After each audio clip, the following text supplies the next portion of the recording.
bisa membimbing, bisa memberikan kesaksian. Saudara mungkin ingat waktu kita ikut AKR di gedung PGRI itu. Waktu itu saya sudah sepakat dari rumah. Sebelum berangkat itu saya berdoa, Tuhan, saya tidak mau kedatangan saya di sini ke sana nanti hanya sebagai aktivitas untuk make up my time only, but saya mau Tuhan, saya ada poin sendiri yang saya harus tangkap di situ. Gitu. Lalu benar-benar saya dari awal acara itu sampai dengan selesai. Oh ya, waktu itu saya ketemu dengan Bu Rika Endang, nggak tahu itu saudaranya Pak Amos atau Pak Lukas ya, apanya saya perlahan.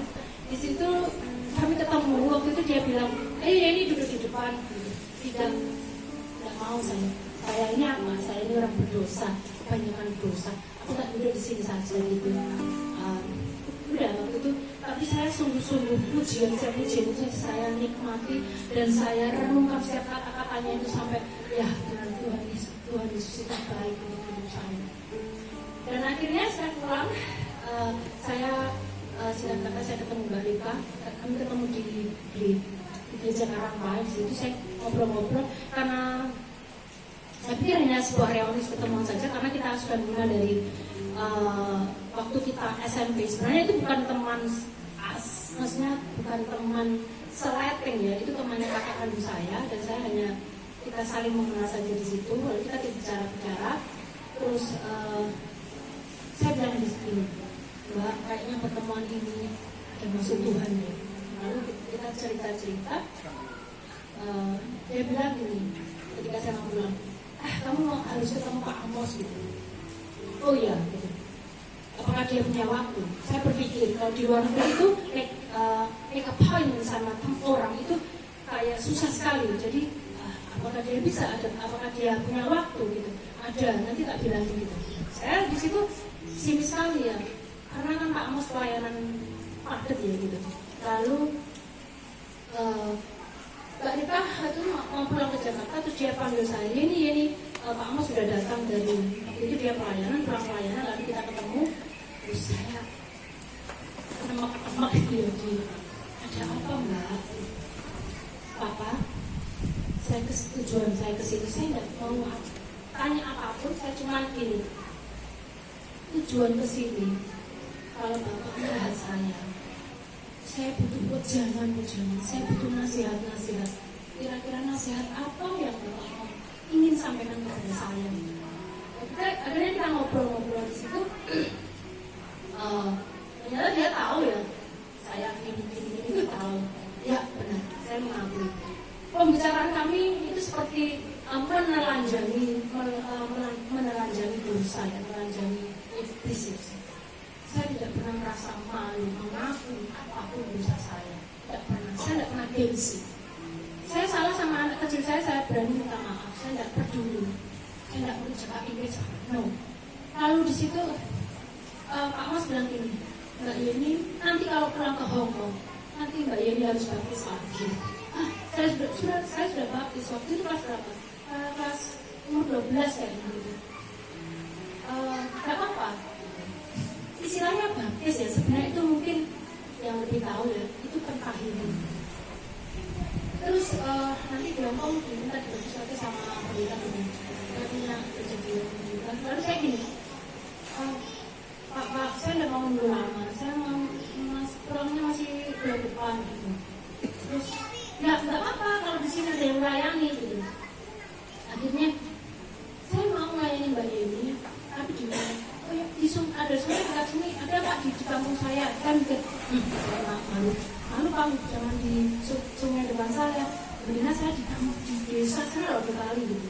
Oh ada apa? Besok jam 7 Mbak Yeni kesini ya gitu. Oh iya Pak. Terus ketika saya mau pulang, Pak, ada bathtub di rumah. Gimana kalau kita lakuin di bathtub terus secara privacy gitu?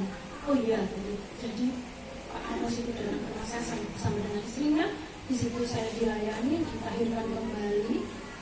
Yang dulu itu saya modelnya saya itu introvert banget. Saya selalu terintimidasi dengan kesalahan, dengan kegagalan di masa lalu saya. Jadi di situ saya mulai banyak sekali dosa. Saya minder, saya introvert, saya lalu apa ya? Padahal bukan saya sombong ya. Saya sudah punya suami.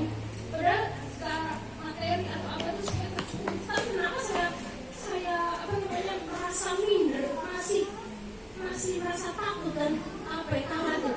Jadi setelah ditahirkan itu besoknya saya mulai sedikit step by step itu saya melihat pikiran saya itu semua terbuka gitu ya, mata saya mulai terbuka. Di situ saya timbul keberanian yang dulu saya takut, khawatir, malu, itu saya enggak.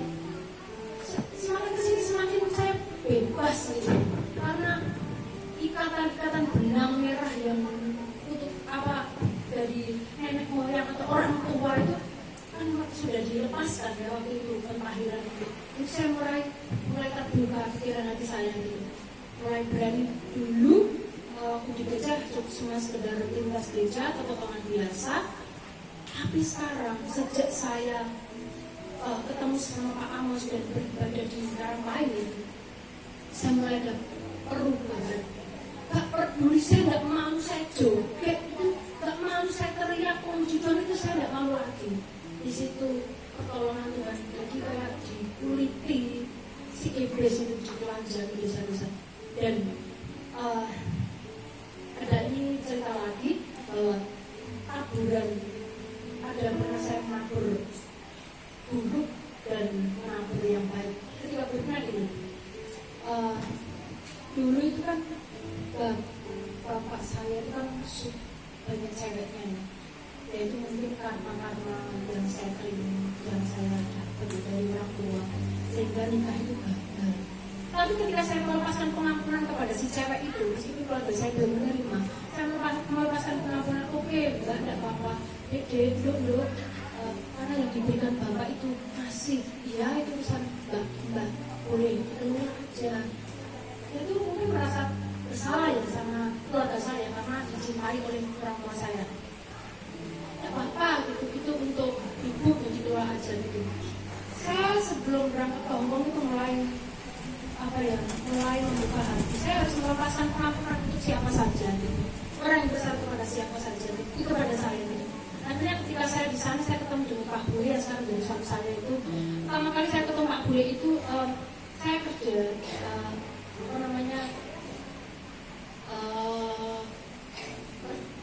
dia ikut majikan, lalu hampir 2 tahun saya ketemu dengan Pak Bule ini gini, kamu bisa kerja hari Minggu itu kayak bilang rocokan gitu. Tidak, aku bisa gitu. Saya di situ bersih-bersih, masak gitu. Saya dikasih uang, saya nggak mau. Saya diajak shopping, saya nggak mau. Saya diberikan apa saja, saya nggak. Karena basicnya saya bukan orang yang ini meminta. Saya suka memberi gitu. Saya dikasih uang $100 waktu itu, kalau rupiah 200 ribu. Oke, saya terima satu kali. Tapi setiap kali dia nyuruh, saya merasa tidak enak. Kita sudah baik gitu. Enggak, kamu harus menerima uang ini. Enggak. Saya sudah dapat gaji dari majikan. Lalu suatu saat 7 bulan perkenalan kami. Kamu di sini kerja karena kamu tidak mau dikasih apa-apa. Kamu tidak mau diajak shopping, tidak mau jadi ke restoran, bla-bla-bla itu tidak mau, memang. Karena itu ulang tahun kamu kapan? Bulan Juni gitu. Oke, aku kasih hadiah di situ. Aku kasih hadiah beli tanah gitu. Ini mimpi apa? Ini mimpi siang bola kayaknya gitu. Tapi benar-benar saya ingat ketika saya melepaskan pengampunan di situ kepada perempuannya, saya melapornya bapak saya melepaskan pengampunan meskipun orang tua saya belum memaafkan saya sekarang, tapi itu bukan urusan saya ya. Yang penting saya mengampuni dia. Lalu disitulah berkat itu mulai muncul di Hongkong, itu mulai muncul. Dan puji Tuhan, dan Tuhan sudah membuka pikiran dan hati saya. Jadi sesuatu yang harus saya pegang, bahwa saya harus tetap merendahkan hati kepada Tuhan, bahwa semua ini adalah pertolongan Tuhan Yesus. inilah kesaksian saya. Terima kasih. Dalam menjadi berkat bagi semua.